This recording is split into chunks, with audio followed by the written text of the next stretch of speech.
गणपति जी को तुलसी क्यों नहीं चढ़ाते हैं।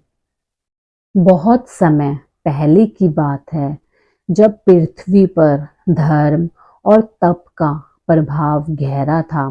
देवी देवता अपने अपने कार्यों में व्यस्त थे और ऋषि मुनि घने जंगलों में तपस्या किया करते थे।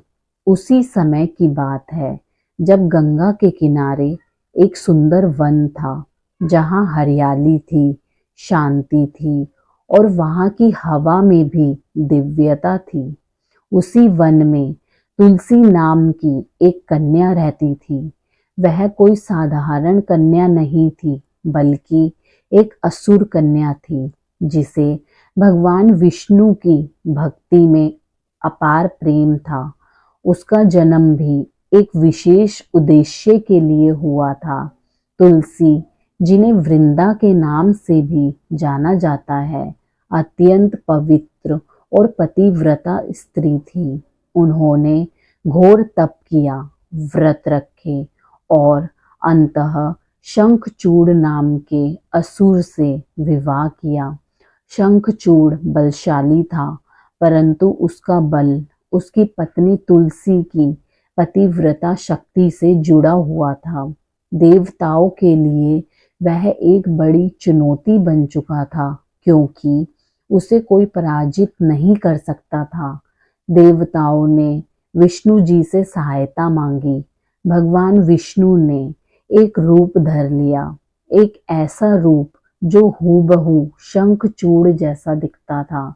जब शंखचूड़ युद्ध में गया हुआ था, उस समय भगवान विष्णु उसके रूप में तुलसी के पास पहुँचे। तुलसी ने उन्हें अपना पति समझकर उनका स्वागत किया, परंतु जैसे ही तुलसी को इस धोखे का पता चला, वह क्रोधित हो गई। उसकी भक्ति आहत हो गई थी और उसने विष्णु जी को श्राप दे दिया। हे नारायण, आपने मेरी पतिव्रता धर्म को भंग किया है, इसलिए आप पत्थर में बदल जाएंगे। श्राप के कारण विष्णु जी शालिग्राम रूप में परिणत हो गए, किंतु तुलसी की शक्ति अब समाप्त हो गई थी और शंखचूड़ मारा गया। तुलसी यह सब सह नहीं पाई और स्वयं भी शरीर त्याग दिया। भगवान विष्णु, जो सच्चे भक्त की भावनाओं को हमेशा आदर देते हैं, उन्होंने तुलसी को एक पवित्र पौधे का रूप दे दिया। इस प्रकार तुलसी देवी बनी और आज तक वह पूजा में पवित्रता का प्रतीक मानी जाती है।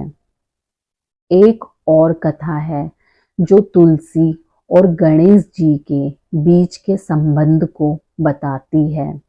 एक बार की बात है, जब भगवान गणेश गंगा किनारे तप में लीन थे।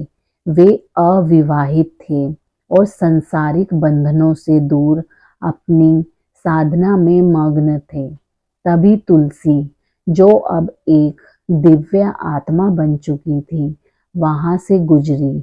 उन्होंने गणेश जी को देखा और उनके तेज, उनकी शांति और रूप से आकर्षित हो गई। तुलसी ने विनम्रता से कहा, हे गणेश, आप इतने तेजस्वी और सुंदर हैं, मैं आपसे विवाह करना चाहती हूँ। गणेश जी ने अपनी आंखें खोली और शांत स्वर में कहा, हे देवी, मैं ब्रह्मचारी हूँ। मैंने सांसारिक बंधनों से दूर रहने का संकल्प लिया है। मैं विवाह नहीं करूँगा। तुलसी को यह अस्वीकार अच्छा नहीं लगा। उन्होंने इसे अपमान समझा और क्रोध में आकर गणेश जी को श्राप दे दिया। हे गणेश, तुम विवाह के बिना नहीं रह सकोगे। तुम्हारा विवाह अवश्य होगा, और वह भी 2 बार। गणेश जी मुस्कुराए। उन्होंने तुलसी की ओर देखा और बोले, हे देवी, तुमने जो कहा वह सत्य होगा। मेरा विवाह अवश्य होगा, लेकिन चूंकि तुमने मुझे बिना कारण श्राप दिया है, इसलिए मैं भी तुम्हें श्राप देता हूँ। तुम्हारी कोई भी उपासना मेरे पूजन में नहीं होगी। मेरी पूजा में तुम्हारे पत्ते वर्जित रहेंगे। इसी कारणवश आज भी गणेश जी को तुलसी के पत्ते अर्पित नहीं किए जाते।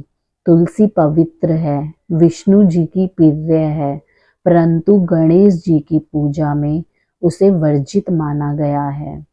समय के साथ इन कथाओं ने हमें यह सिखाया कि हर देवता की अपनी मर्यादा और नियम होते हैं। तुलसी और गणेश जी की यह कथा न केवल एक धार्मिक अनुशासन की ओर संकेत करती है, बल्कि यह भी बताती है कि भावनाएं, संकल्प और श्रद्धा सबका महत्व होता है, पर उन सबके बीच मर्यादा और संतुलन सबसे जरूरी होता है।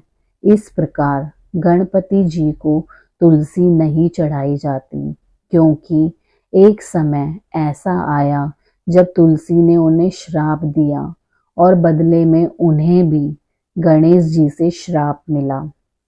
यह एक कथा है जो न केवल पौराणिक है, बल्कि उसमें जीवन के गहरे संकेत भी छिपे हैं।